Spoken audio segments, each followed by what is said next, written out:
Assalamualaikum warahmatullahi wabarakatuh.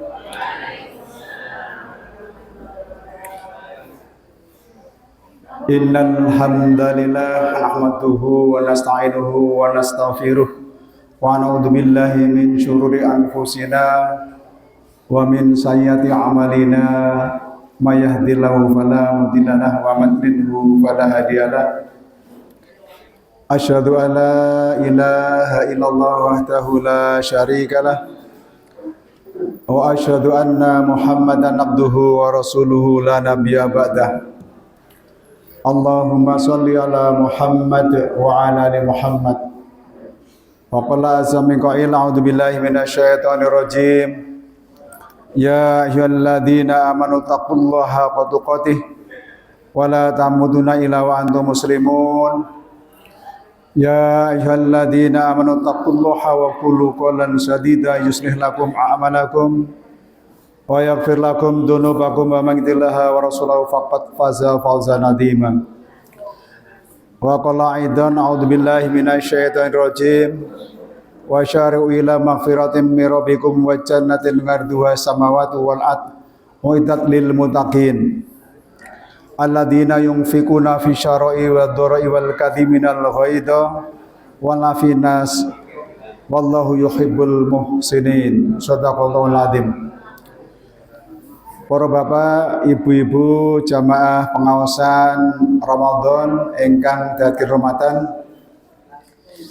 alhamdulillahirabbil alamin. Puji lan syukur monggo kita tansah yo akan wonten musa dalem Allah Subhanahu wa taala. Dening kalau dengan menika kita saged muwajahah thalabul ilmi, silaturahim wonten ing majelis zikir, majelis pikir.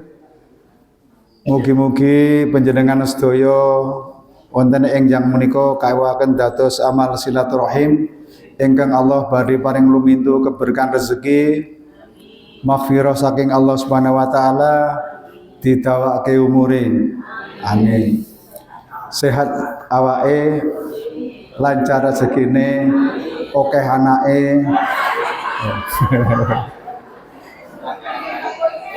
Ora ya, akeh anake ora. Wis tuwa. Akeh putune.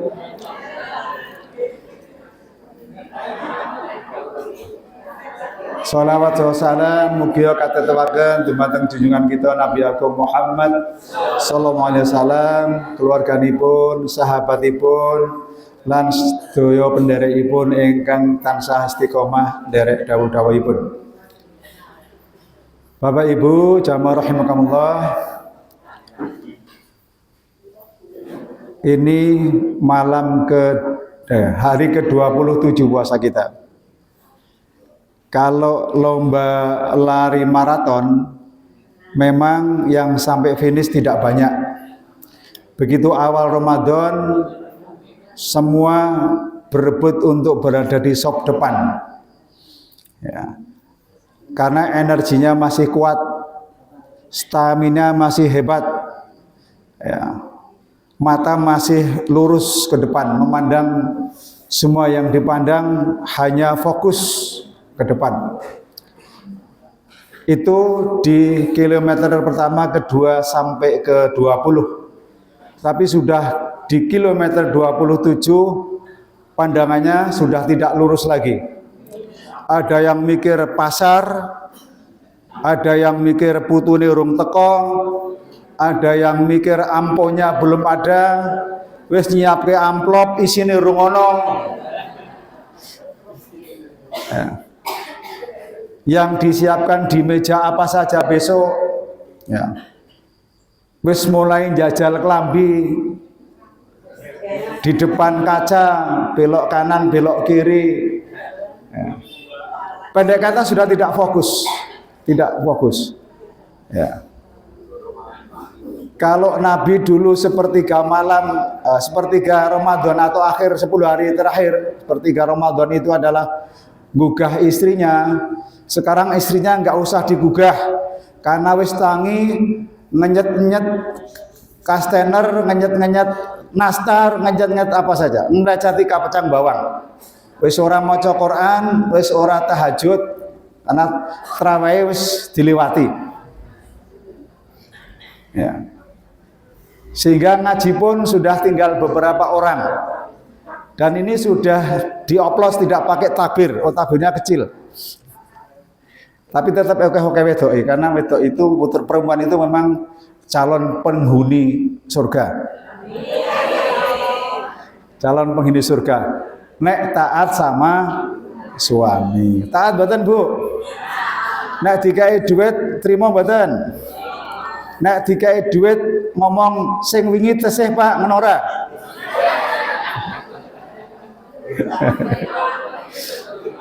Pak, apa-apa larang. Ya, brambang larang, nopo-nopo larang. Sing lanang ngopi bodoh aku rarak mangan brambang. Larang karepmu ra karepmu kan gitu. Ya pendek kata semua pikiran di akhir Ramadan itu adalah sebagaimana disampaikan Pak Tafsir memang ya itulah. Ya. Kalau dalam perspektif puasa di awal itu adalah kita ingin mencapai derajat la'alakum tatakun. Berarti kita akan memperoleh kemenangan, al-falah kemenangan itu. Maka untuk bisa memperoleh kemenangan kan tidak semua orang bisa menang. Mungkin semua orang bisa sampai garis finish, tapi semua orang tidak bisa sampai memperoleh kemenangan itu. Maka kita memastikan Bapak Ibu jamaah rahimakumullah, yang hadir hari ini adalah orang-orang yang muflihun, yang akan memperoleh keberuntungan, ya, al-falak, memperoleh kemenangan, ya, memperoleh kemenangan. Apa itu kemenangan? Apa itu kemenangan? Dalam dimensi takwa itu ada 4 hal. Ya. Dalam dimensi takwa itu ada 4 hal. Yang pertama adalah bahwa takwa itu adalah satu kesadaran bahwa orang yang bertakwa itu adalah akan dimuliakan oleh Allah Subhanahu wa taala. Inna akramakum indallahi atqakum. Jadi kemuliaan itu bukan karena rasnya sebagaimana bangsa Israel yang kumalungkung hari ini, ya, merasa paling hebat. Amerika merasa paling hebat, ternyata hanya ditipu dengan nek cara nang kene mbiyen doro-doroan kertas kecil itu yang konon komponennya didatangkan dari Surabaya atau dari Jawa Timur, seperti motor kecil itu, tapi bisa menghabiskan rudal-rudal anti balistiknya Israel dan juga Amerika. Ternyata yang dipakai itu hanya sekitar nilainya Rp2.300.000 untuk membawa hulu ledak yang sampai 3 atau 50 berapa kilo itu yang kemudian membawa itu.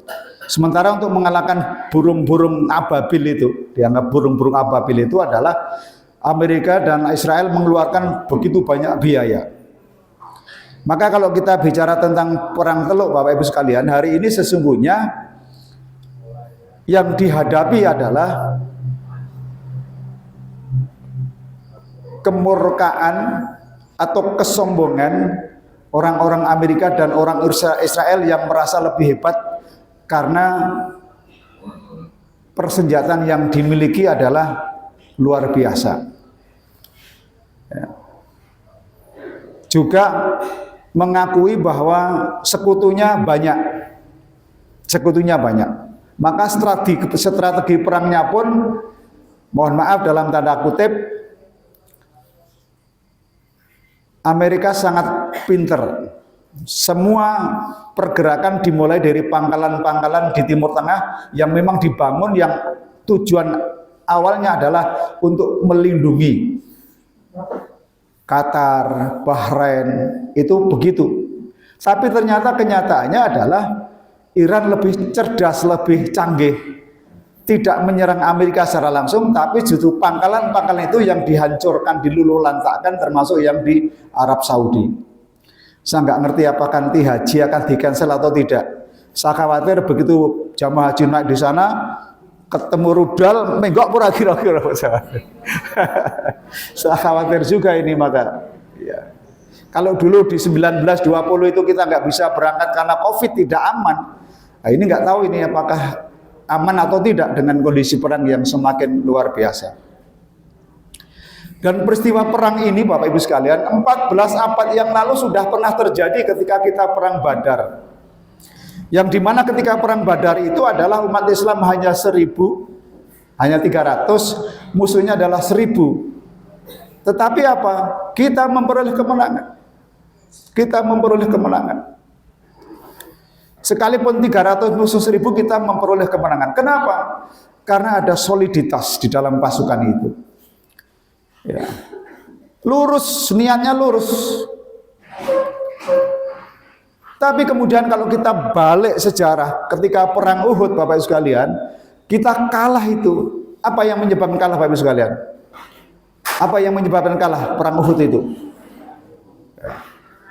Pasukan sudah musuh, kemudian orang-orang Islam turun ke bawah untuk apa?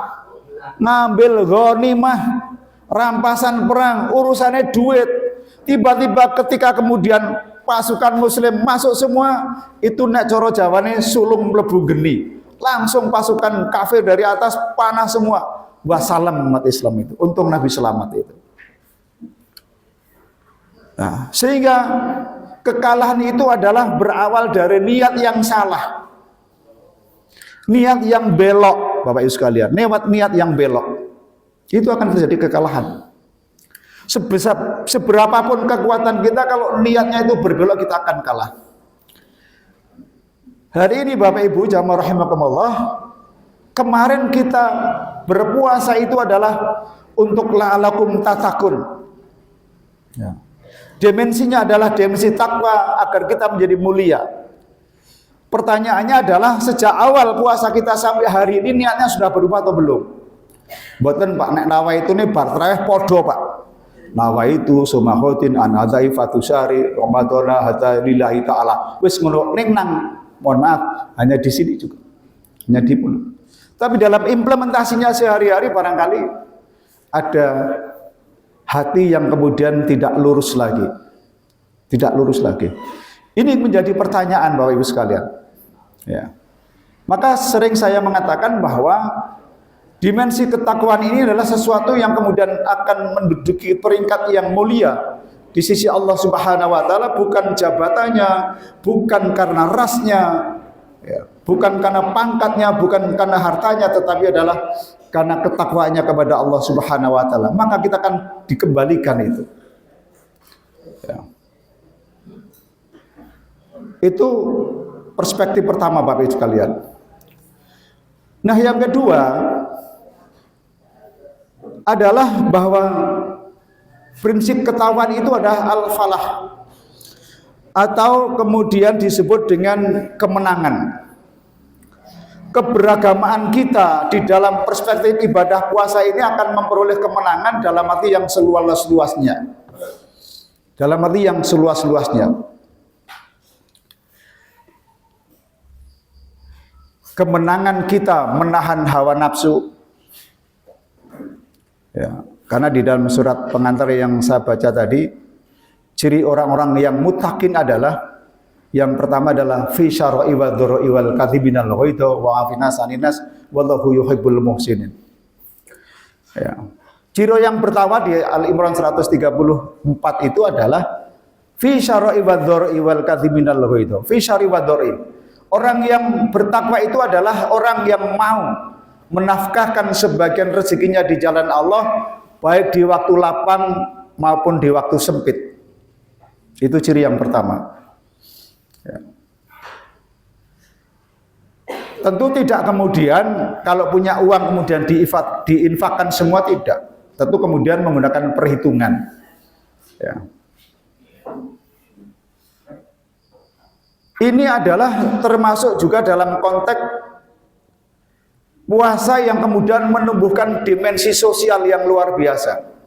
Ya, dimensi sosial yang luar biasa. Ada semacam apa istilahnya? Mengolah rohani, mengolah kecerdasan sosial kita. Sering saya mengatakan bahwa di dalam diri manusia itu ada potensi kecerdasan intelektual yang itu sudah dari sononya Bapak Ibu sekalian. Jadi wong pinter itu sudah dari sononya. Tapi keberhasilan seseorang itu tidak ditentukan oleh intelektual. Banyak orang sekolah di UGM, cum laude, tapi bar kuwi golek gawean angel ra jamak.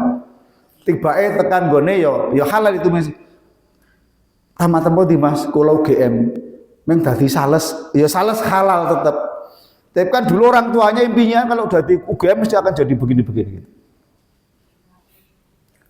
Cerdas Bapak Ibu sekalian. Tapi kecerdasan intelektual tidak menjamin orang itu sukses.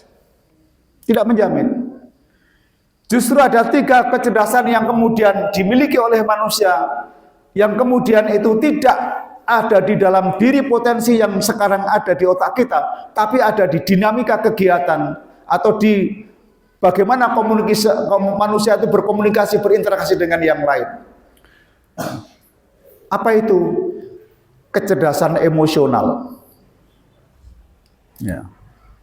Nah, kecerdasan emosional ini hari ini Bapak Ibu sekalian, Bapak Ibu sudah melakukan pelatihan selama 27 hari. Ya. Wis ra tau nesu to, Bu? Isih nesu mboten? 27 dina. Karo putune, karo bojone, nek bojone dikake wedang ora kebeneran, ibu lagi ngendika apa? Ya sik, Pak, gawe kene. Ngono gawe dhewek. Kae gulane nang kono. Tremose nang sebelah kono. Kopine nang kono, gawe dhewe kono nek ra puas diladeni wong wedok. Rumangsane wong wedok gawe gaweke wedang lanang po. Kira-kira mboten? Mboten. Saya yakin tidak. Ini yang seperti itu adalah biasanya adalah istri-istri yang di Kidul Segoro sana. Nah, yang di sini tidak.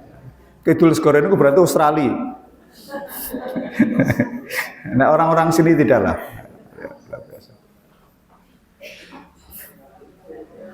Kalau hari ini suaminya belum memberikan THR, belum memberikan apapun, malah wis entek ya THR-nya.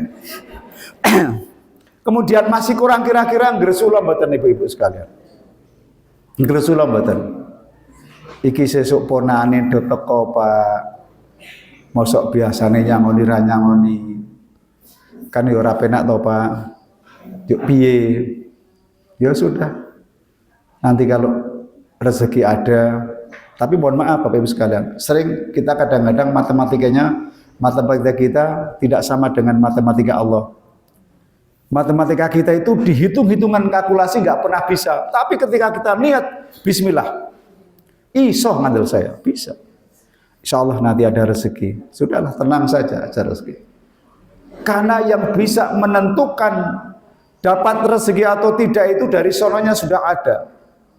Min haitsu la yahtasib. Allah akan berikan yang tidak. Kalau kita kemudian memang punya niat yang baik. Ya, sama ketika kita kemudian punya utang, tiba-tiba kemudian utang kono ora iso bayar iki, nek kae teko sesuk ora tak bayar. Ora iso bayar tenan. Ora iso bayar tenan napa? Ya niatnya sudah tidak niat, niatnya sudah bengkok begitu. Tapi kalau berusaha insyaallah ya Bu ya, nanti 3 hari ke depan ke sini insyaallah ada. Ambuh dalan diskon ini adalah ada itu karena energi positifnya muncul ketika kita kemudian ada kesembuhan itu. Apa yang ingin saya sampaikan Bapak sekalian, jangan sekali-kali kita itu berpretensi terhadap Allah itu negatif thinking. Negatif thinking. Kita harus berpositif thinking terhadap rezeki yang diberikan Allah kepada kita, sekalipun mungkin di depan mata kita urung ketok, belum kelihatan. Ya. Wah ini hilal urung jelas ya Pak, ini mudun pora nih THR-nya urung jelas hilalnya gitu. Ya. Tapi yakinlah bahwa Allah yang membagi rezeki, nggak pernah, ya, tidak pernah tidak adil. Allah pasti adil.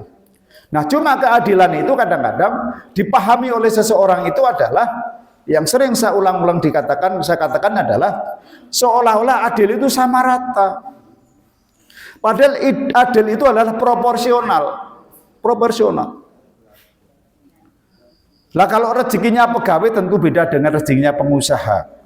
Kalau pegawai itu dapat THR 1.500.000, alhamdulillah ini rezeki nomplok. Tapi kalau pengusaha kok dapat untung lebaran kayak gini cuma 100.000, 1 juta, ya astagfirullahaladzim, iso opo iki begitu. Tapi kalau kita positif thinking, insya Allah seberapapun yang diberikan Allah akan saya manfaatkan sebesar-besarnya untuk kemaslahatan itu. Ini menjadi penting dalam pemikiran kita, dalam perspektif pikiran kita harus positif thinking, Bapak sekalian.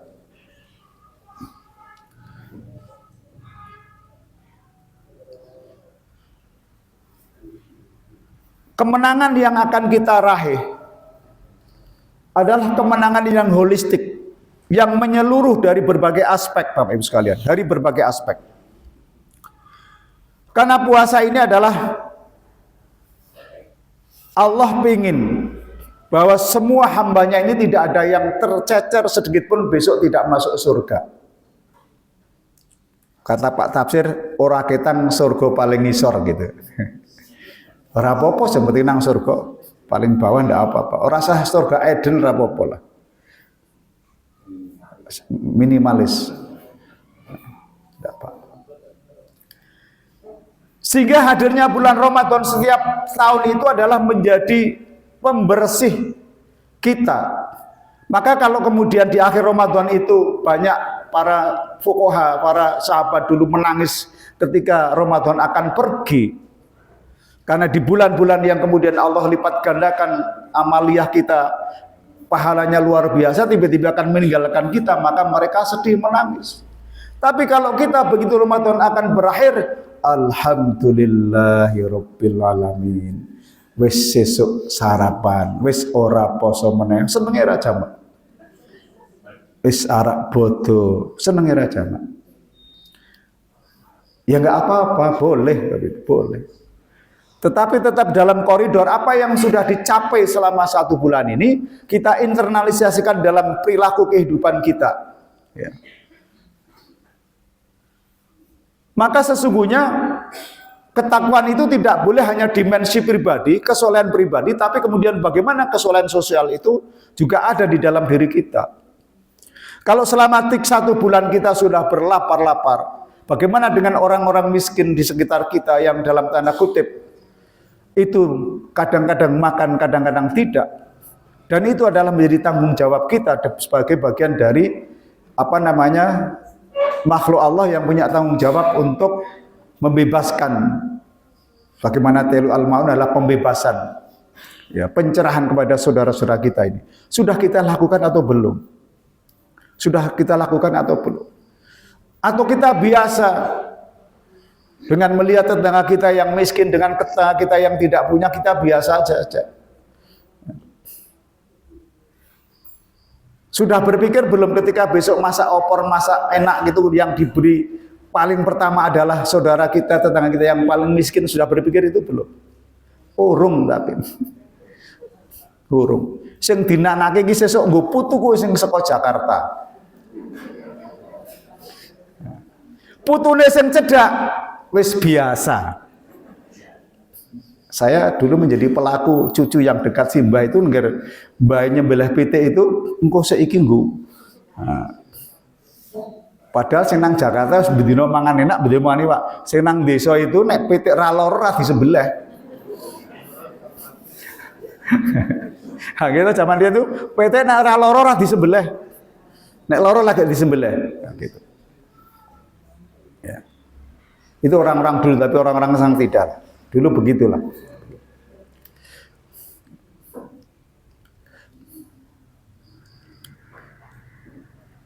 Nah, puncak dari kemenangan kita dalam keberagaman kita itu adalah kita akan menjadi orang-orang yang muflihun, orang-orang yang beruntung. Ya. Kita tidak mau rugi, tidak mau rugi. Bagaimana kita mempersepsikan agar kita tidak mau rugi dalam perjalanan ke depan itu, Bapak sekalian? Maka surat Al-Asr itu surat yang hanya 3 ayat, luar biasa Bapak Ibu. Wal asri innal insana lafi khusrin illal ladzina amanu wa amilus solihati wa tawassaw bil haqq wa tawassaw bis sabr. Sesungguhnya semua orang dalam keadaan merugi illal ladzina amanu, kecuali yang beriman. Maka termasuk orang yang puasa itu dipanggil bukan ya ayuhanas, tapi ya ayyuhalladzina amanu. Yang beriman yang dipanggil itu. Kenapa yang beriman? Karena yang beriman ini sudah punya fondasi yang kokoh. Maka ketika dalam kehidupan mengalami berbagai rintangan, berbagai hambatan yang dilakukan atau yang dilalui, tidak pernah mengeluh. Karena iman itulah fondasi dari semua aspek amaliyah yang nanti akan diwadahi dengan iman itu. Maka kita tidak ingin rugi. Dalam perjalanan berikutnya kita memanfaatkan waktu yang sebaik-baiknya. Kita tidak akan menjadi pecundang, tapi kita akan menjadi pemenang. Maka jangan sampai kita tertebas oleh waktu itu dalam perjalanan berikutnya. Saya sering mengatakan usia saya ini sudah melampaui Nabi 63 tahun. Nek bar ngaji gitu matinya wis sah. Lah wis padha Nabi. Dene diberi umur yang lebih panjang, maka harus dimanfaatkan dengan sebaik-baiknya. Ya, mana sudah 4 hari di PKU wis infeksi paru-paru, jangan-jangan kayak Sudirman itu sarak mati kan gitu. Tapi alhamdulillah kita masih diberikan umur. Maka kesyukuran kita adalah memanfaatkan waktu sisa umur ini untuk kemudian dipergunakan dan sebaik-baiknya untuk mencari muflihun, keberuntungan itu Bapak Ibu sekalian. Sudah tidak saatnya orang yang sudah 60 tahun, 65 tahun ke atas itu kemudian berpikir dalam tanda kutip ya, dunia yang ansik tidak, tapi dunia tetap menjadi mazra'atul akhirah. Tapi bagaimana kemudian kita mengendalikan nafsu kita, emosi kita ini? Maka momentum Ramadan sudah menjadi tarbiyah kita. Bulan pendidikan, bulan tarbiyah kita bisa mengendalikan nafsu kita. Wa taqwaha kita yang menang daripada fujuruha kita. Ini yang kemudian menjadi gagasan kita untuk kemudian setelah kita memperoleh kemenangan, apa yang ingin kita berikan dalam waktu ke depan, 1 bulan, 2 bulan, sampai 11 bulan ke depan itu. Itu yang mesti harus dimanage, direncanakan. Jangan sampai kemudian ketika sudah selesai puasa, kita kemudian tabiatnya kembali kepada tabiat kebiasaan lagi, wis ra poso, sudah biasa. Enggak bisa begitu. Maka kalau itu dalam satu kelembagaan, puncak kemenangan itu harus bisa mengangkat derajat satu lembaga. Kalau itu kemanusiaan ya bisa mengangkat kemanusiaan. Maka kemenangan tidak hanya diperoleh oleh kita sebagai personal pribadi, tapi kemudian berdampak pada dimensi sosial yang ada. Ya. Maka saya tidak menjudge apa yang dikatakan Menteri Agama itu salah sama kali tidak, tapi ingin menjadi kalimat majasi lah. Jadi Menteri Agama kan mengatakan zakat itu nggak populer kan, zakat nggak populer. Alasannya masuk akal juga, karena zakat nggak bisa mengentaskan kemiskinan kan begitu bahasanya begitu. Ya bagaimana menangkan kemiskinan hanya 2,5% itu orang bayar, hanya 2,5%, memang 2,5% kecil. Kalau mohon maaf saya katakan di tetangga kita itu yang miskin 10, yang kaya 10 misalnya. Yang kaya 10 kan 50%. Yang kaya itu punya uang katakanlah 10 juta. 10 juta. Maka 10 juta itu 20,5%-nya adalah 250.000. 250.000 kali 10 hanya 2,5 juta. Bagaimana 2,5 juta entas ke wong 10 yang miskin? Iya enggak nyambung memang. Enggak nyambung. Tapi ini adalah kalau kita bicara jujur tentang rukun Islam yang ada 5, salah satunya zakat itu sesungguhnya Allah paham betul bahwa manusia itu adalah punya sifat bakhil, maka nggak banyak-banyak ditentukan. 2,5% itu aja nggak bayar semua. Itu kan standar minimalis 2,5% yang infak wajib yang berupa zakat itu. Tapi infak yang lebih yang di luar itu bisa mau 10%, 20% itu dipersilakan. Tapi yang 2,5% itu yang wajib.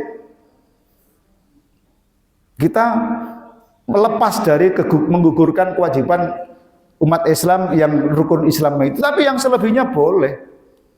Ya, boleh. Kita punya uang 5 juta, yang 2,5 juta sumbangkan boleh, tidak ada masalah.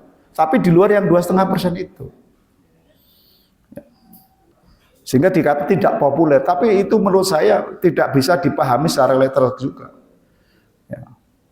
Tapi karena itu pejabat publik, ngomongnya mestinya tidak begitu. Yang menjadi persoalan karena pejabat publik yang nek toro Jawane sabdo pendito ratu. Orang kan beranggapan mengatakan berarti Menteri Agama ingin menghilangkan rukun Islam. Sekalipun dalam tataran kehidupan sehari-hari yang sering saya katakan bahwa memang bisa jadi rukun Islam itu hanya 3, betul. Bagi mereka yang tidak punya kemampuan, ya cukup hanya syahadat, cukup hanya sholat, cukup hanya puasa. Zakat, pembumbangan dino irano kok zakat, kan melarat raiso. Haji, boro-boro haji. Ya sudah, kalau nggak bisa haji, ya habis subuh nang masjid, terus dikir sampai syurub, kemudian masuk sholat 2 rakaat, wis podo karo haji. Wis rasa nang Mekah kan gitu. Ya Mas Basir, cukup di situ. Cukup di situ. Tapi nek wah siapa mangkat kaji kok menggolek kaji surup tiap besok yo rendah banget kualitasnya. Ya harus yang lebih tinggi begitu. Maka mental pemenang itu harus memikirkan jangka panjang. Jangan kita orang-orang yang kemudian kita menjadi orang yang merugi, Bapak sekalian. Nah, orang yang merugi itu nanti kemudian kita tidak akan dapat apa-apa. Kan hari ini harus lebih baik dari hari kemarin. Hari esok harus lebih baik dengan hari ini. Kalau hari ini sama dengan hari kemarin, kita rugi. Tapi kalau hari esok lebih jelek daripada hari ini, celaka. Apapun amalan-amalan ibadah, baik yang personal maupun yang kemudian bernilai sosial, itu harus selalu lebih baik. Ya. Iyadatul khair, kebaikannya terus begitu. Karena merawat kebaikan itu Bapak sekalian, ya.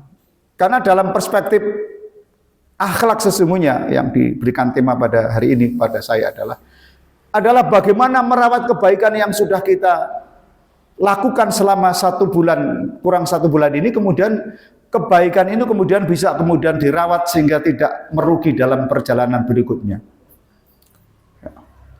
Maka ada beberapa hal yang kemudian kita akan menyajikan bagaimana merawat kebaikan itu. Setidaknya ada 10 langkah. Ngaji terakhir ngetekan jam 09.00 Pak Paul. Ada 10 langkah. Yang pertama adalah untuk menjaga, merawat kebaikan itu, yang pertama adalah berkata jujur.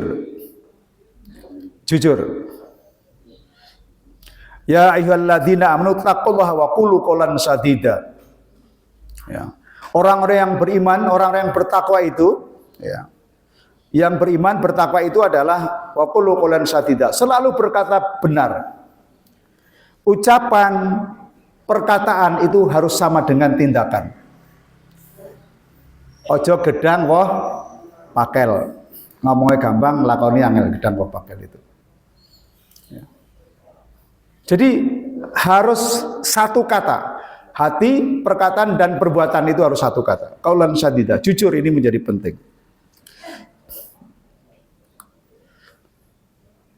Karena Rasulullah SAW bersabda ini dalam satu hadis, di hadis riwayat Muslim, innallaha yadduru illa sawarikum wa amwalikum walakin yang duru ila qulubukum wa amalikum. Sesungguhnya Allah tidak melihat kepada rupa atau wajah dan harta kalian, tetapi Dia melihat kepada hati dan amal kalian. Jadi yang dilihat itu adalah bukan wajah, rupa dan harta kita, tetapi adalah hati dan amal kita. Nah, hati itu nggak bisa berbohong, Bapak Ibu sekalian. Maka jujur ini menjadi kata kunci untuk merawat kebaikan itu. Hari ini mungkin kita bisa berbohong, lesan kita, tetapi di akhirat kelak ketika di pengadilan Allah Subhanahu wa taala, yang menuntut adalah malaikat, yang jadi terdakwa adalah kita, saksi-saksinya adalah tangan kita, kaki kita, nggak bisa kita mengelak. Kalau di KPK masih bisa. Masih bisa. Berbohong masih bisa. Hakim masih bisa disuap, saksi masih bisa disuap. Di akhirat nggak bisa. Maka jujur ini menjadi sesuatu yang mahal sekali Bapak sekalian. Nah, orang yang antara hati, kata dan perbuatan sama itu Bapak sekalian, itu selalu match. Maka mohon maaf saya katakan, energi positifnya sering muncul. Mohon maaf saya katakan, itu insya Allah, ya, orang kena stroke Pak. Istilah kena stroke. Karena orang stroke itu kan pikirnya nggak imbang itu. Ya, kadang-kadang tidak seimbang pikirannya. Darah tinggi itu ada yang memang bawaan, tapi ada yang karena pola pikir, pola makan, dan kakek yang pola. Ya. Tapi kemudian bagaimana? Ya kalau sering saya mengatakan, wong awake dhewe kadang-kadang, yo anak ono alasannya juga. Kita kan kalau mau contoh Nabi itu nggak makan kalau nggak lapar. Tapi Nabi itu makan sebelum kenyang, berhenti. Dewe nek enak, nek urung blendeng. Wes terus begitu. Kalau ditanya, kapan meneh Pak Le iso mangan ya saiki mbiyen prihatin terus. Tapi tubuh kita sudah gak mau menerima. Lidahnya enak memang betul. Lidah itu enak betul. Tapi tubuhnya nggak mau menerima. Ya sudah, berhenti. Nah itu termasuk dalam arti pengendalian juga Bapak sekalian. Ini kan pengendalian. Nafsu ingin makan yang enak dan seterusnya itu kan keinginan. Maka harus dikendalikan itu. Ya, dikendalikan. Ini kan menjadi pola hidup. Kalau sudah pengendalian sudah pola hidup. Yang pengen cita-cita yang begini-begini kan itu nafsu juga, kendalikan juga. Itu insya Allah nanti, ya, darahnya akan turun.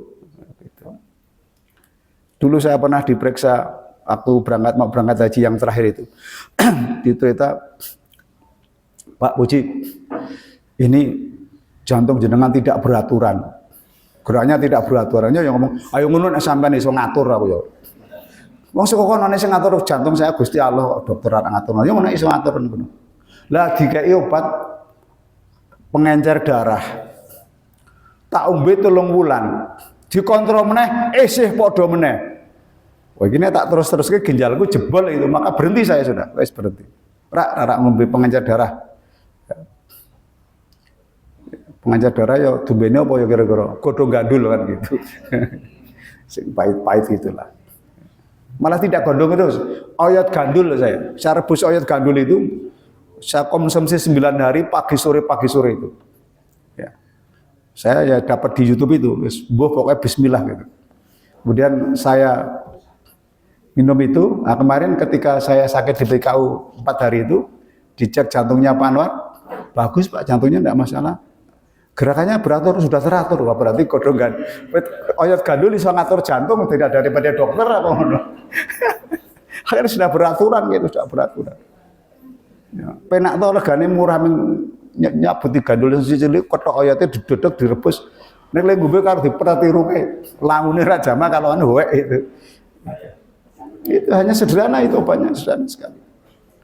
Ya karena memang Allah memberikan penyakit itu obatnya ada di sekitar kita sesungguhnya. Maka kalau peradaban yang paling tua itu Cina, maka semua obat itu kan Cina. Kadang-kadang kalau kita berobat ke dokter ini muatan nang kopi mudu boleh obat Cina, seorgane larangnya jama itu. Padahal di sekitar kita ada. Cuma kita nggak tahu caranya saja gitu.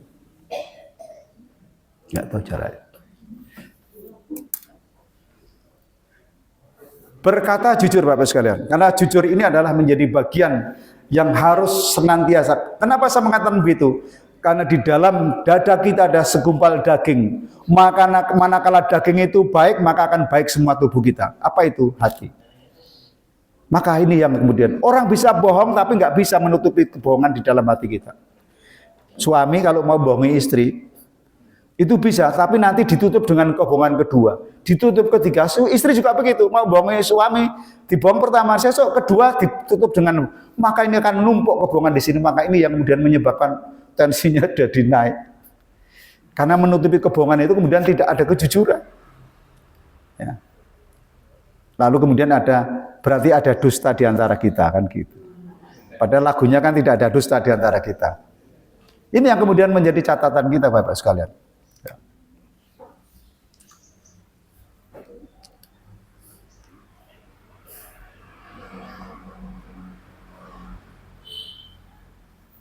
Hendaklah kalian berlaku jujur, karena jujur itu akan membawa kebaikan, dan kebaikan akan membawa ke surga. Jadi jujur itu akan membawa kebaikan, dan kebaikan itu akan membawa surga. Ini juga di Bukhari Muslim, Bapak sekalian.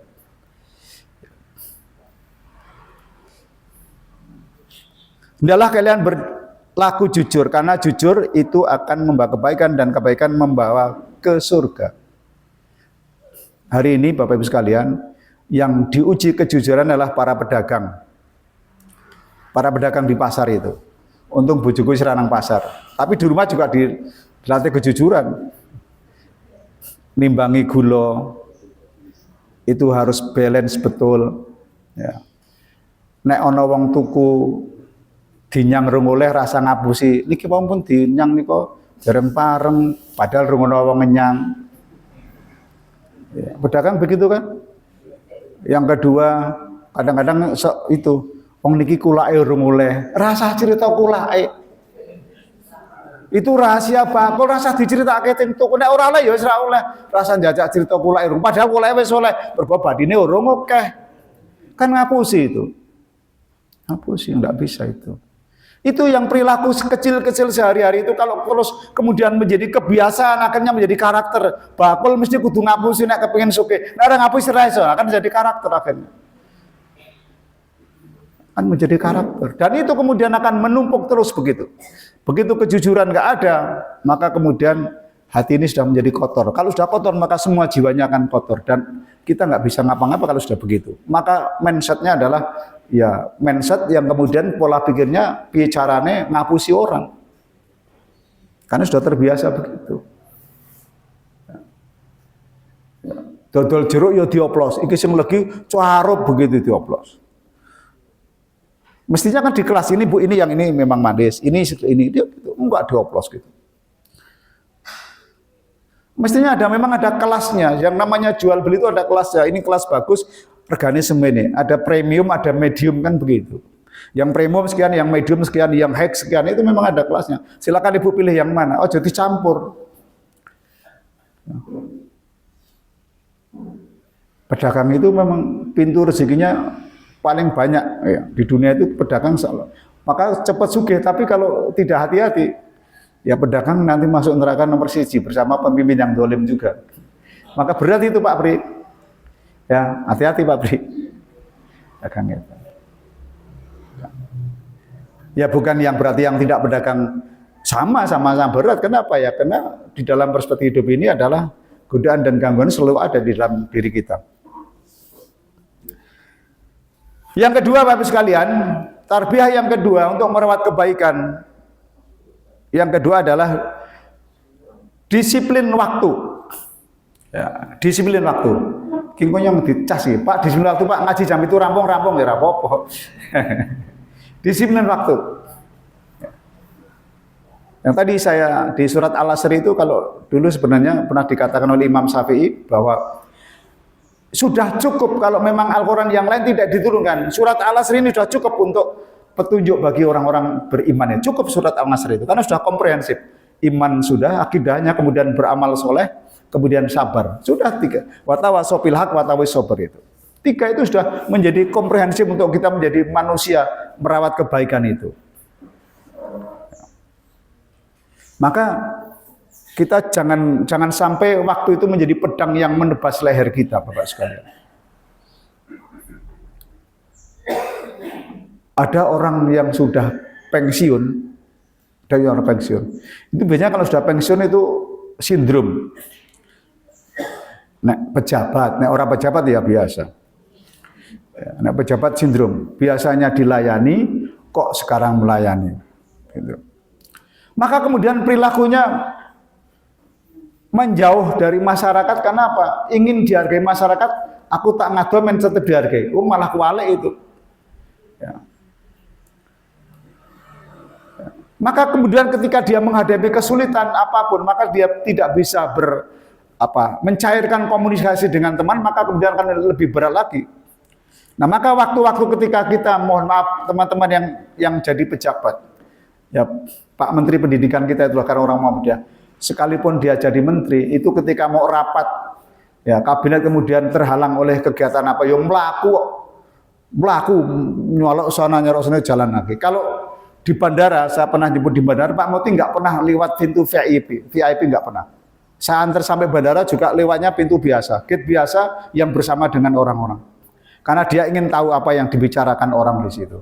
Naik kereta, ya waktu itu masih belum menempati rumah dinas, waktu di Pondok Cabe, itu kalau mau ke kantor menteri itu adalah dia naik kereta KRL itu ya duduk biasa.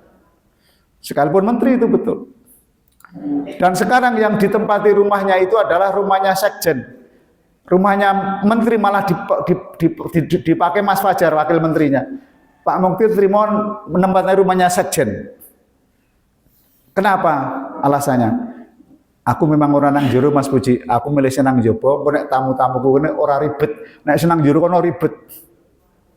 Protokolnya ribet, tapi kalau yang di luar ini, kalau mau kantor PP cuma 10 menit sampai kantor PP itu. Biasa kayak. Sekalipun menteri ditemui biasa, tidak ada masalah. Aman sama saya, bupati saya kira ke HP yuk. Pak Mukti itu masih pegang HP, masih WA-an sama saya. Kalau ada apa-apa masih saya WA itu. Pejabat biasanya kalau sudah nggak pegang HP kan, ajudannya yang pegang itu, selektif itu. Pak Mukti masih pegang HP dan nomornya nggak berubah. Dan ketika di apa namanya? Di WA langsung balas. Nggak ditunda-tunda, langsung balas. Sekalipun hanya singkat jawabannya. Saya pernah WA duwone ora jamak jawabnya memang kata. Wah, jan orang ngargai ya. Tapi saya tahu karena sibuk sekali. Nah, orang mengen itu. Tapi respon. Maka kalau orang yang kayak gitu nanti tidak jadi pejabat tidak ada masalah Bapak sekali, nggak ada masalah.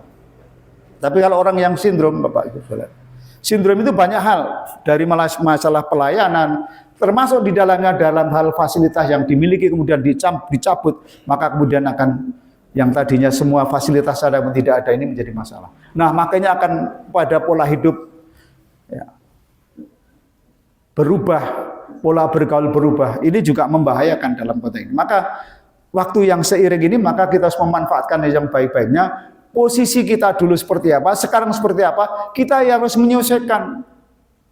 Kita yang harus mengatur waktu, jangan waktu yang mengatur kita. Kita yang memanage itu dengan sebaik-baiknya. Sekarang posisi saya di mana? Ya. Saya sebagai apa? Nanti seperti apa ini sudah harus diatur itu sehingga kita tidak tertebas oleh waktu dalam kehidupan kita sehari-hari Bapak Ibu sekalian. Yang ketiga Bapak Ibu sekalian adalah untuk merawat kebaikan dan melanggengkan kebaikan. Yang ketiga adalah kita terus belajar tanpa henti. Long life education. Belajar itu adalah seumur hidup. Ya.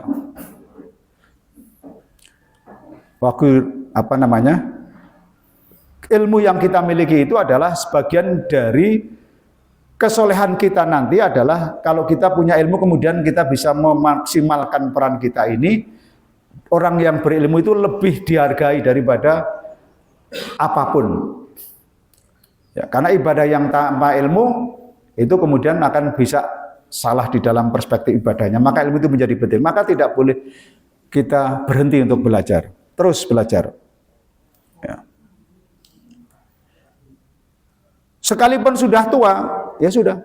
Bapak Ibu sekarang sudah yang terbata-bata membaca Al-Quran masih belajar. Ramadan masih belajar. Ya bisa tetap dilanjutkan belajar. Tidak berhenti. Wis raposo enggak belajar terus. Ngaji tetap terus begitu. Di majelis taklim ini lebih utama menghadiri majelis taklim daripada zikir dan sholat berapa rakaat itu. Karena di majelis taklim itu kemudian kita menambah ilmu. Dengan ilmu itu kemudian kita bisa pertama bisa berbagi, bisa mempraktekkan apa yang disampaikan. Karena Al-Quran itu adalah hudal lil muttaqin, hudal linnas. Maka sekedar tidak sekali dibaca kemudian diimplementasikan semampu kita. Nah maka dengan ilmu yang kita miliki kita bisa melakukan apapun yang sesuai dengan kemampuan kita Bapak Ibu sekalian. Maka jangan berhenti belajar. Ya. Ada orang yang sudah anaknya 3 sudah mau pensiun tetap belajar Pak. Kuliah S2, kuliah S3 enggak apa-apa. Terus Nurul S3 ya, kuliah S3 enggak apa-apa. Terus belajar jangan berhenti. Saya sudah S4 maka berhenti saya. SD, SMP, SMA, sarjana ada S4. Sudah berhenti. Saya tidak S3 tapi saya nguji dokter kan hebat saya. Dokter itu kan maca Allahumma bait ora iso ya ora lulus saya bilang gitu. Kancane Pak Hermawan itu ada dokter nang UMP sholat sudah 20 tahun. Kon maca Allahumma bait ora iso wis ra situ munggah pangkat sampean aku. Latihan lagi. Nang jopo ngomong wah nang UMP mun dadi dosen nak munggah pangkat terkosone ra jamak ketua PDM lek. Lah wong guru Muhammadiyah kok Allahumma bait ora iso. Wis 20 tahun meneh. Ana lho dosen sing wis doktor rukun iman ora apalane, Bu. Langsung telepon anaknya, Mbak. Anaknya kelas 2 kelas 6 telepon anaknya. Takon telepon anaknya. Diwarai anaknya kuwi rukun iman. Saya pikir pertanyaan enggak sampai situ, Pak. Oh, barang sepele ya. Rukun iman enggak? Itu dokter. Nah, grogi. Bahkan dulu mohon maaf pernah saya. Waktu itu Pak Darto itu karena ingin menduduki jabatan dekan itu kan ujian juga. Saya yang uji padahal dulu dosen saya. Dulu dosen saya ngajar saya. Kemudian saya mohon maaf ya Pak, ini tukar posisi ya. Dulu saya di situ, saya sekarang di sini posisi. Ya betul loh, grogi tenan kayak dosen uji ya ora lulus betul. Ya, bisa enggak lulus betul. Maka memang posisi ini penting. Tapi ketika jadi apapun kemudian kita bisa mengendalikan diri, insya Allah kita akan menjadi orang yang baik. Nah, yang berikutnya Bapak-Ibu sekalian adalah keempat adalah mengontrol emosi. Ya, tadi yang saya katakan wal kadhiminal ghaidh. Mengontrol emosi kita. Kita sudah terbiasa mengontrol emosi kita, tidak marah, tidak mudah tersinggung. Maka kita harus dilanggengkan nanti pasca Ramadan itu akhlak kita ini bisa mengontrol emosi kita dalam menghadapi persoalan apapun, baik itu persoalan kecil maupun besar, kita mengontrol emosi kita. Wal kadhiminal ghaidh. Ya. Karena emosi itu adalah muncul dari berbagai aspek kehidupan. Sing tadinya sabar tidak jadi sabar itu karena emosinya meledak-ledak biasanya begitu. Maka itu kita kontrol. Karena kita sudah mampu 1 bulan mengontrol emosi dengan sebaik-baiknya. Kemudian yang kelima, cepat ini tidak taat waktu. Ini prai Senin masuk Mas Ibu? Masuk ya. Yang kelima adalah menempati janji. Ya. Janji sekecil apapun ditunaikan. Maka saya sering mengatakan jangan sampai ibu-ibu, bapak-bapak, siapapun janjikan sama cucunya sekalipun kecil tidak ditepati. Itu akan menjadi legasi catatan. Simbah ngapusi. Maka nggak boleh janji sama cucunya sekecil apapun. Kalau bapak ibu janji kemudian dibohongi lagi, janji nggak bisa. Sesuk ya le ini gini, ngapusi 2 kali. Itu akan menjadi legasi anak kecil itu besok nanti ya. Simbah sok ngapusi, sesuk aku tak ngapusi niru simbah. Nggih sok nggih. Ibu-ibu sok mbah sok ngapusi itu sama bojone men ora ngene dihapusi. Nggak boleh. Sekecil apapun kalau kita janji kepada anak kecil ya ditunaikan. Maka jangan berjanji yang tidak mampu dilaksanakan. Jangan pernah kita berjanji. Nah, termasuk para pemimpin yang berjanji ketika jadi pemimpin mau bla bla bla bla bla itu, kalau begitu dituntut lupa. Itu makanya sudah di awal sudah blunder itu. Makanya nggak usah janji. Nggak usah janji. Ya. Saya dulu ketika jadi dipilih ketua Muhammadiyah saya nggak janji apa-apa. Makanya nggak ada yang nuntut. Nggak janji apa-apa, ya sudah, ini aja. Langge Pak, ketua Muhammadiyah memang dibayar janji opo kan gitu.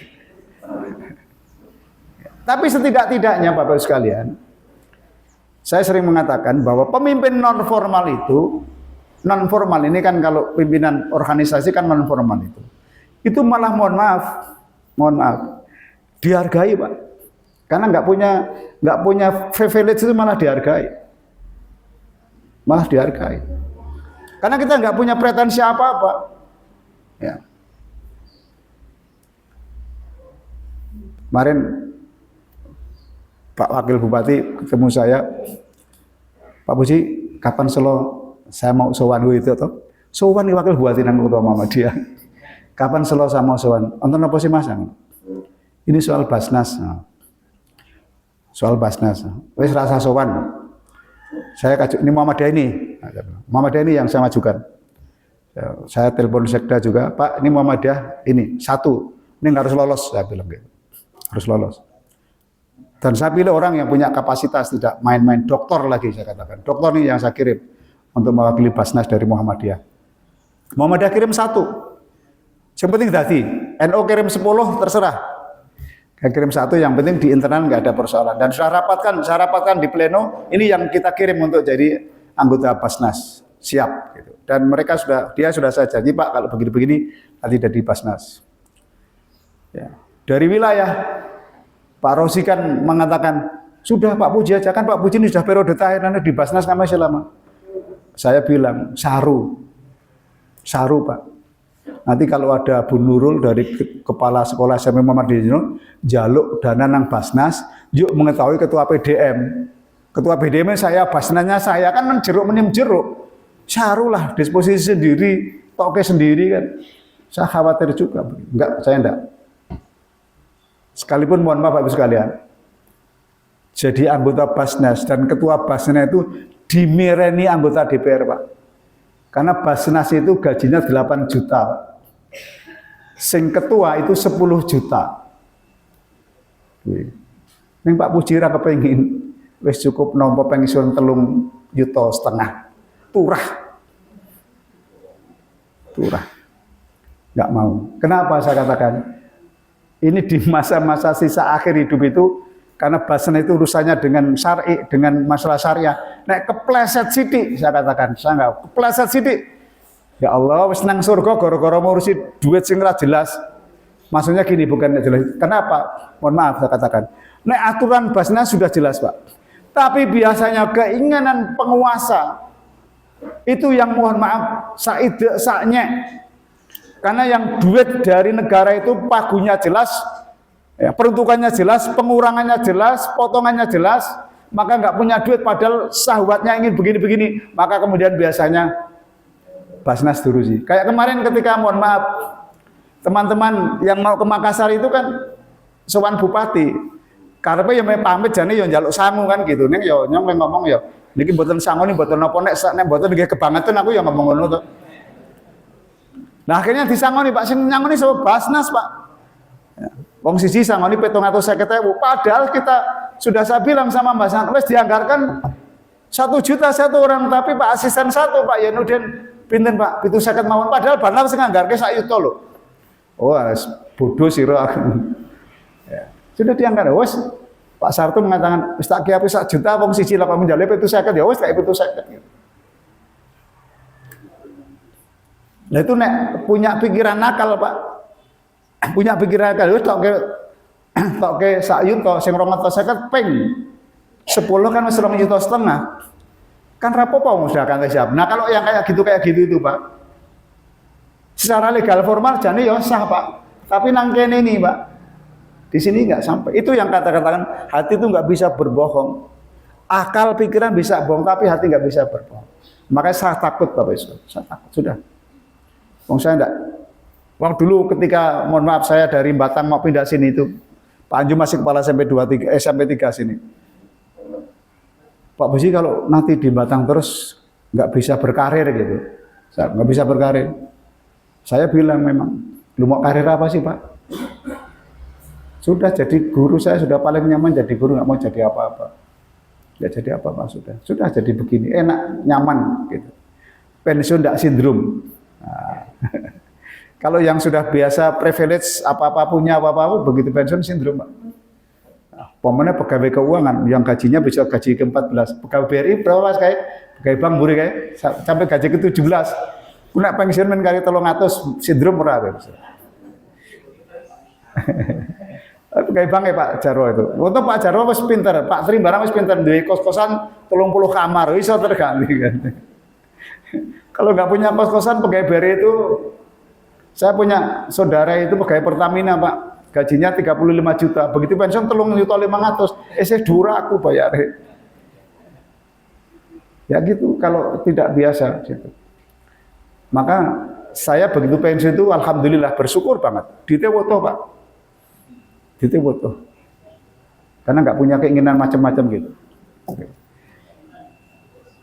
Berikutnya Bapak sekalian, yang keberapa? 6? 6 ya Bu ya? 9. Rampung ya.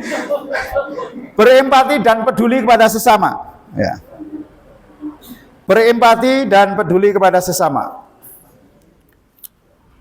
Tadi yang di awal juga saya sampaikan bahwa ketika kita sudah berpuasa maka fisari wa dharibal qadiman itu adalah kita berempati kepada sesama, peduli kepada sesama, kesolehan pribadi harus berdampak pada kesolehan sosial. Maka kita akan merawat itu, imannya menghujam ke dalam hati, takorubnya kepada Allah luar biasa, tapi habluminanasnya luar biasa. Maka ini nyambung. Antara habluminallah dengan habluminanas itu nyambung. Maka ada kepedulian, karena pada dasarnya setiap orang bisa merasakan penderitaan orang lain.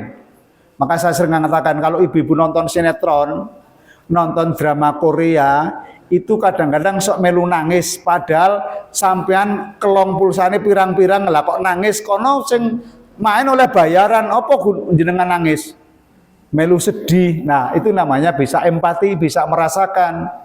Kenapa ya? Karena manusia punya perasaan yang bisa merasakan penderitaan orang lain. Kalau orang lain bahagia, kita juga. Maka jangan sampai kita sakit. Perasaan kita jangan sampai sakit. Apa perasaan kita sakit? Nek ana wong seneng dhewe susah, nek ana wong susah dhewe seneng, itu berarti loro. Maka jangan seperti itu Bapak Sekalian. Nah, yang ke-8, yang ke-7. Menerima kritik tanpa defensif, menerima kritik, masukan apapun tanpa kemudian berargumen menyerang atau kemudian berargumen untuk membantah. Kritik apapun yang diberikan kepada kita, baik secara personal, saya sebagai ketua Muhammadiyah dikritik oleh siapapun saya terima dengan baik, dengan lapang dada. Tidak pernah saya protes kalau dikritik. Berarti memang perlu, kritik itu penting, karena saran itu adalah menjadi bagian dari watawasau bil haq watawasau bis sabr. Maka jangan sampai jadi pimpinan itu alergi pada kritik. Siro sopo ngandani nyong misalnya gitu.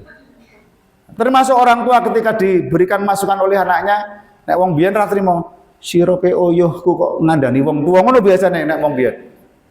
Enggak apa-apa kita menerima saran dari, kenapa lebih sekarang anak-anak muda itu sekarang lebih cerdas, lebih pinter, IT-nya lebih luar biasa karena bisa IA-nya luar biasa. Kita jadul banget. Ya harus belajar, enggak apa-apa kita kritik.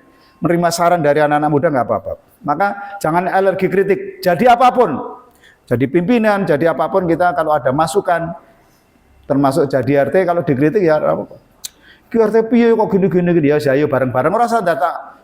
Wes sira sing dadi RT kene nyong gelem dadi RT alhamdulillah. Ngono biasanya ngerti kritik RT. Nesu boro-boro nyong gelem dadi RT bayaran ora. Oh, nggak usah marah sudahlah gitu. Itu yang angel Pak. Makanya penting ini untuk melestarikan kebaikan itu. Kenapa? Kalau orang kemudian memberikan kritik kepada kita, sesungguhnya peduli Pak. Kalau kemudian ada mindset yang salah dan yang akan menjatuhkan kita, nengke wae. Nengke wae.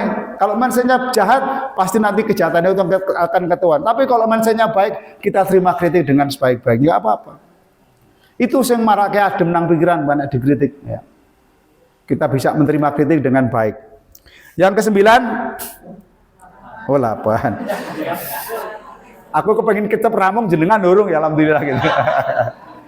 Yang ke-9 adalah menjaga kesehatan fisik, Pak. Nah, tadi yang 1, 2, 3 itu adalah kesehatan rohani, tapi yang ke-9 kesehatan fisik itu penting. Karena kalau fisiknya nggak sehat, menjaga kesehatan fisik salah satunya dengan pola makan yang teratur, yang baik, yang bergizi, yang halalan dan thayyibat. Meskipun Pak Wasir sebagai ketua BPH Rumah Sakit kemarin juara rapat, pokoknya PKU Muhammadiyah Kutarjo siap menerima korban sirup dan orson ketika lebaran dom lebu rumah sakit. Makanya kemarin betul rapat di rumah sakit itu lebaran rumah sakit terus standby untuk menerima korban sirup dan korban opor. Ya karena overload berlebihan begitu bodoh. Wes mau sholat makan, bari sholat makan lagi, jam 9 atau makan lagi, jam 12 makan lagi, mau turu rasa turu makan lagi. Sesok bodoh itu sino iso makan ping 7 tak ada deh. Padahal wes 30 hari kita sudah diatur betul makannya, maka tidak ingin yang hadir ya, yang ada di pengajian ini sekalipun PKU nanti gratis karena PBS, ojo mlebu rumah sakit goro-goro ngombe orson karo mangan opor. Ya, hati-hati jangan masuk rumah sakit. Ah, rarak nang PKU ndak ketemu Pak Boji, ojo. Pokoknya jangan masuk rumah sakit lah gitu. Gara-gara pola makan ini, maka jaga fisik kita, menjaga kesehatan ini menjadi penting. Ya. Kalau jasmaninya sehat, insya Allah rohaninya sehat. Tapi rohaninya sehat, jasanya juga harus sehat. Yang ke-9, bersyukur sekecil apapun atas nikmat Allah. Maka kita akan bisa menerima nikmat yang besar kalau kita bersyukur atas nikmat yang kecil. Nikmat yang kecil itu disyukuri, Pak. Hari ini kita hanya berbuka dengan sebutir kurma atau dengan ya seteguk air apalah, ya sudah bersyukur, rezekinya itu nggak usah ngalu-alah begitu, bersyukur sekecil apa. Kita akan bisa menerima yang besar kalau kita pandai bersyukur. La in syakartum la ajitanakum wa la in kafartum inna adzabil syadid. Dalam surat Ibrahim 7 itu. Maka sekecil apapun bersyukur. Orang kena gersulo. Ya, bersyukur. Ya, kalau pandai bersyukur Allah akan tambahkan nikmatnya. Yang terakhir 10 selesai.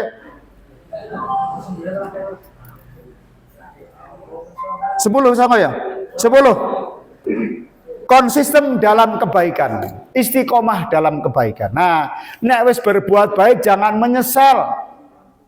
Contoh, ada orang yang tadinya nggak punya, ada orang yang tadinya nggak baik, kemudian kita tolong, kemudian dia menjadi baik, kemudian menjadi sukses. Yuk lali karo awake dhewe menyesal, oh ngerti ora tak tolong sira, tolong malah mentung gitu.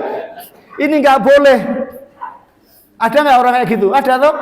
Sudah, kalau kita sudah menolong, sudah lepaskan. Mau dia baik kepada kita atau tidak, udah urusan kita yang sudah selesai kewajiban kita. Sebab orang baik itu bukan orang yang membalas kebaikan. Orang baik itu adalah orang yang sekalipun tidak diperbuat baik, tidak dibuat kebaikan, dia tetap baik. Nah, orang berbuat baik karena kebaikan, balas kebaikan, itu geimpas tok kaya wong kondangan. Nyumbang 100 dibalas 100 pas. Nek ana wong kondangan aku kondangan Pak Pri, biyen Pak Pri kondangan aku 100, yo pas nang kondangan meng kuat 50 Pak Pri. Puji ana ora cetha, sumbang 100 balike 50 gitu. Lho wong rezekine kayak ngono, ya itu makanya kebaikan itu seperti itu Bapak Ibu sekalian. Kebaikan itu jangan yang itu wong kondangan, kebaikan enggak begitu. Sekalipun kita ditampar, dulu Nabi kan begitu, dilempari kotoran onta, begitu sakit ditengok orang, mau diar kowe ora to, ditengok. Akhirnya kemudian simpati karena menjadi selapit. Itu yang menjadi orang baik. Merawat kebaikan itu adalah kita berkonsisten, beristiqomah dalam kebaikan. Nek wis berbuat baik enggak usah menyesal ketika orang itu kemudian lupa kepada kita, enggak usah menyesal. Sudah biarkan. Kenapa? Sudah dicatat oleh Allah. Jangan sampai catatan itu dihapus sebagaimana kayu bakar menghabiskan api. Karena kita kemudian dalam tanda kutip ngundomono. Oh, sira nek ra ono aku dadi apa le, aku saiki kebangetan. Udah enggak usah, selesai. Maka kalau berbuat baik lupakan. Dalam bahasa Jawa sering ngomong soto kasar, kalau Anda berbuat baik itu Bapak Ibu sama seperti Bapak Ibu pergi ke belakang.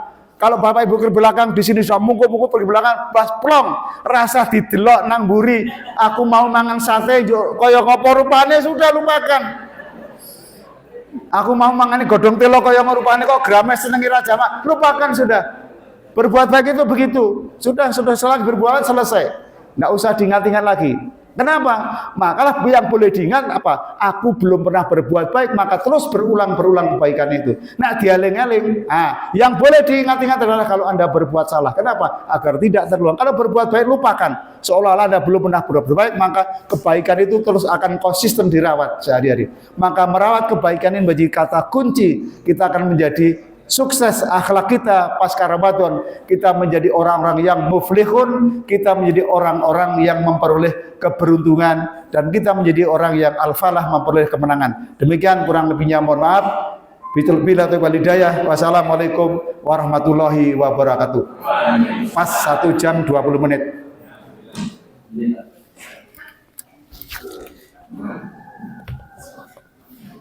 Terima kasih banyak pada Bapak Ibu sekalian untuk kepada Ustaz Organisasi Budaya BPN Projo untuk materi pamungkas hari ini terkait dengan Ramadan 27 Beberapa informasi yang ingin saya sampaikan. Yang pertama, infak hari ini terkumpul jumlah 430 rupiah. Alhamdulillah. Ini modern belum mirip Pak Sugoro. Saya belum kan? Belum pernah. Coba nanti tanya Pak Jarwo nanti yang tahu.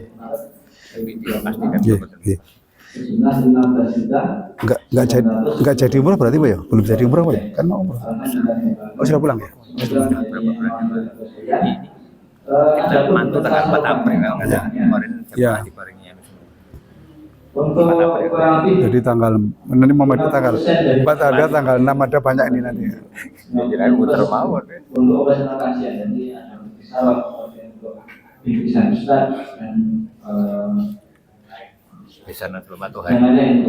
Kemudian sebagian yang lain untuk sosial Jawa. Yang Pak Udin laki-laki itu? Oh, Putri ya?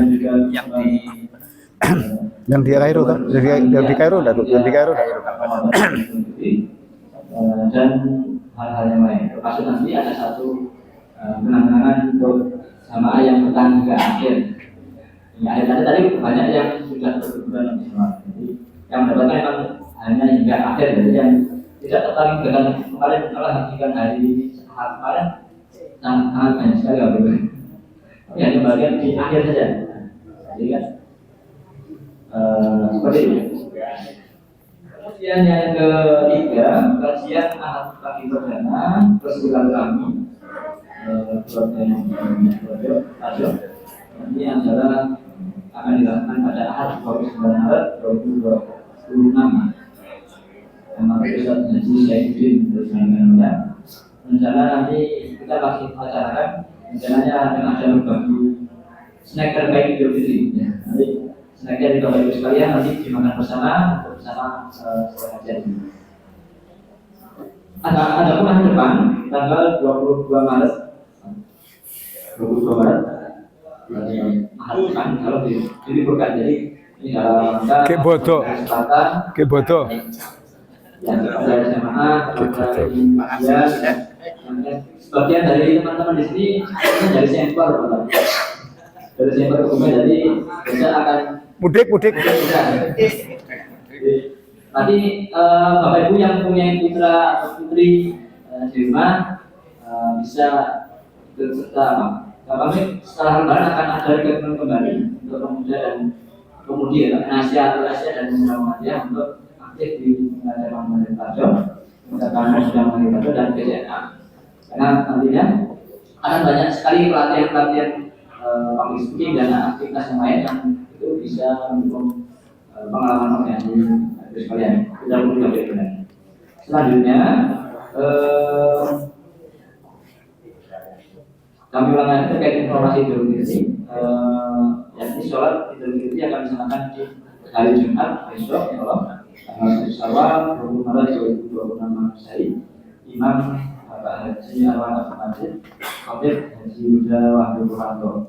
Di antara tajuk adalah Ini obatnya sih masih dikasih obat masih obat. Saya di dokter masih. Saya masih sampai 26 sampai 26 habis obat. Sampai 26.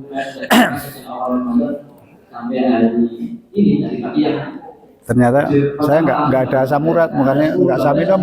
Dicek lab itu ada. Enggak, tapi kok kayak ini kemarin kayak kemeng-kemeng itu dokter Anwar buat asam urat juga saya dicek asam urat ternyata hanya 6,5. Kan pengejar aja. tidak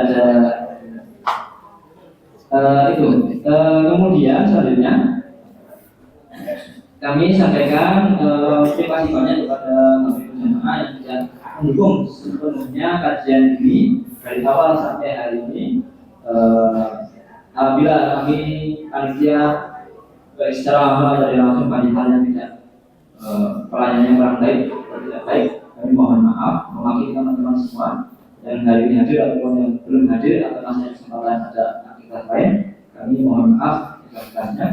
Tentunya jika ada masukan yang membangun atau untuk pengembangan kajian ini, depan mohon bisa disampaikan untuk berlanjutan kajian tabir modal ataupun kajian haji di Masjid Rasulullah.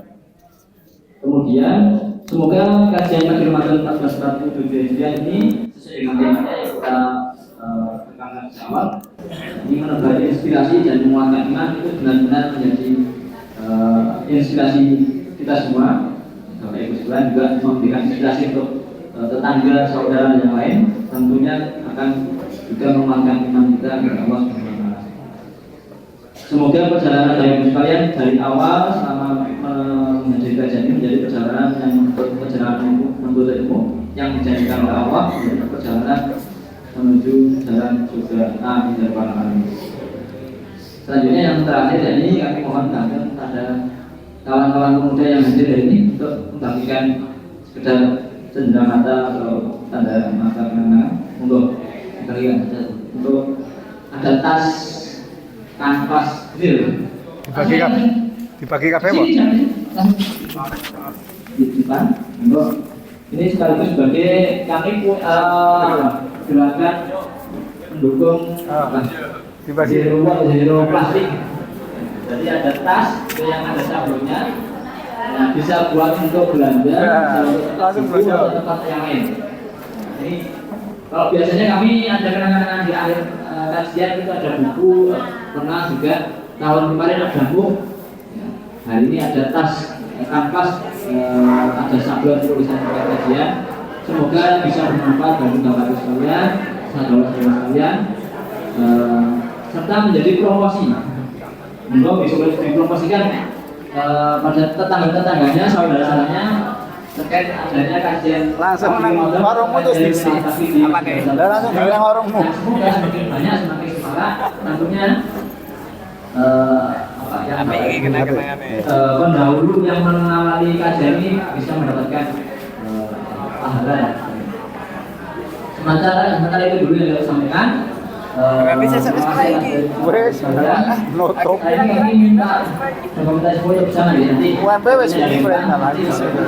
Akan terakhir ini. Menunjukkan tasnya untuk kami promosi. Besok mikir ya. Ini saja yang dapat kami sampaikan. Untuk kajian pada kali ini. Wes dijogo apa berasa nang kemiri wes di SSD sudah. Hari ini. Oh iya Senin aja. Setelah ini kami mohon Pak Puji kemudian masuk Pak Puji dan Pak Sayudo di bagian depan untuk kami ambil foto bersama untuk mewakili. Di Pak Yoga Dengan membawa menunjukkan tasnya. Pak Darus kayak Pak Darus. Pemuda yang itu Ada Pak Darus. Pak Darus tasnya goreng nih foto. Ya sekedar untuk dokumentasi panitia. Lah orang diwenehi malah kan foto orang diwenehi.